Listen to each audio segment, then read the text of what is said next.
Voici l'audio du commentaire concernant 1 Corinthiens chapitre 4, les versets 1 à 5. Ainsi qu'on nous regarde comme des serviteurs de Christ et des administrateurs des mystères de Dieu. Du reste, ce qu'on demande des administrateurs, c'est que chacun soit trouvé fidèle.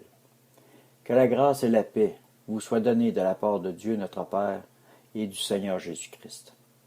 Je rends continuellement grâce à Dieu à votre sujet, pour la grâce de Dieu qui vous a été accordée en Christ Jésus, de ce que vous avez été enrichis en lui, en toutes choses, en toute parole et en toute connaissance. Commentaire. Des serviteurs de Christ et des administrateurs des mystères de notre Dieu. Administrer, avoir la gérance des mystères de la puissance du Très-Haut, être à la ressemblance de Jésus-Christ, c'est ce que le Seigneur attend. Romains, chapitre 8, verset 19. Aussi, la création attend-elle avec un ardent désir la révélation des fils de Dieu. Comment peut-il y avoir un réveil si la puissance du Seigneur n'est pas manifestée?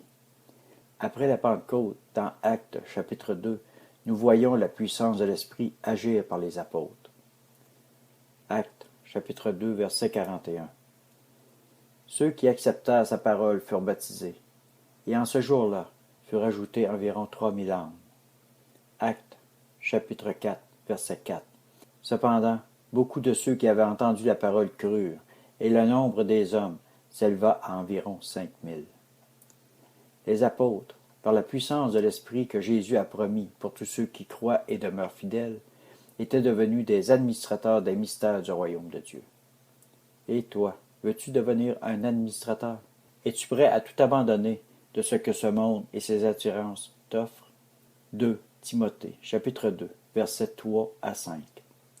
Souffre avec moi comme un bon soldat du Christ Jésus. Il n'est pas de soldat en campagne qui s'embarrasse des affaires de la vie, s'il veut plaire à celui qui l'a enrôlé. Matthieu, chapitre 10, et versets 37 à 39. Celui qui aime père ou mère plus que moi n'est pas digne de moi. Et celui qui aime fils ou fille plus que moi n'est pas digne de moi. Celui qui ne prend pas sa croix et ne me suit pas n'est pas digne de moi. Celui qui aura gardé sa vie la perdra, et celui qui aura perdu sa vie à cause de moi la retrouvera. Le Seigneur n'accordera sa puissance qu'à ceux qui sont disposés à le suivre, prêts à tout abandonner pour son royaume de justice et d'amour, de puissance et de bénédiction. Es-tu prêt? Matthieu, chapitre 9, les versets 37 et 38. Alors il dit à ses disciples, « La moisson est grande, mais il y a peu d'ouvriers.